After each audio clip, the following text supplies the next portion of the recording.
It might be easiest, particularly for the erosional landforms and also just to continue to develop your skills with ArcGIS Online, it might be easiest to create your own pinpointed locations on the map rather than using somebody else's. And for that, we're again adding a layer, but this time it's called adding map notes. So I'm going to go to add map notes. Okay, I'm happy just to call it map notes for the moment. Create, and then I've got the opportunity to add all of these different sorts of kind of points and areas. So this is where your reading of the Lake District article and page in the textbook might come in handy. So you might need to use Google Maps or perhaps this search function to help you find a place on the map. Fortunately, I know the Lake District relatively well, so for the moment, let's just zoom in.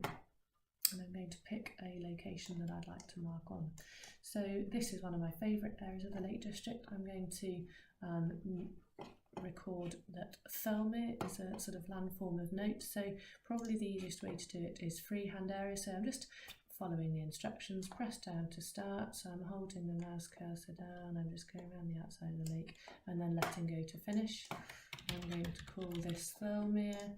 I'm going to make a note that it's a good example of a ribbon lake, and I get the opportunity to add an image, which is a quite nice idea. So perhaps let's go to Google Images, search for an image of Thirlmere in images.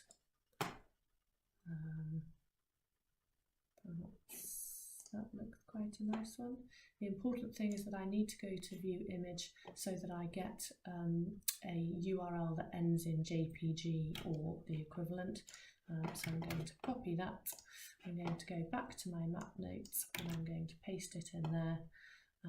If you want to change the colour of the symbol or anything like that, then here is your opportunity to do that. So you could make Thirlmere, I suppose blue might be more sensible for the fill and for the outline.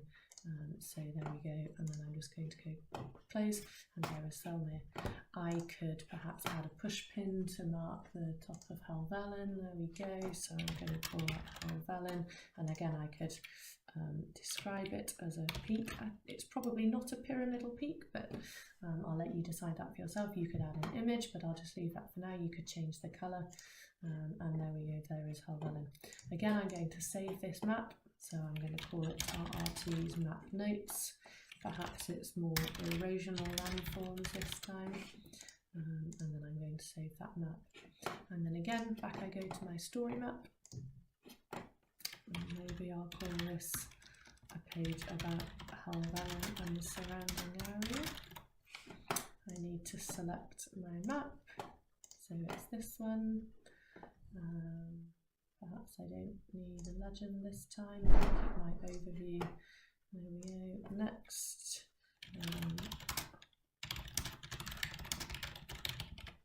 Again, I can add that description in at a later date. I'm going to add, and there's my next page. And again, I've left my overview map here, which perhaps I might want to edit. Once you've edited a section and you want to go back and change it, and you can see the sort of pencil down the right hand side, go back into it and you get the same sort of options as before. You can go back and you can change your main stage, you can go back and you can change your side panel, you can add images to your main stage and videos and web pages. It doesn't necessarily always have to be a map. So again, you can play around with that. It's relatively intuitive, and then again, you're always pressing save. A good habit to get into as well would be to keep pressing save on your story map as you're working, so that if for some reason you close the window, then that's not a problem at all.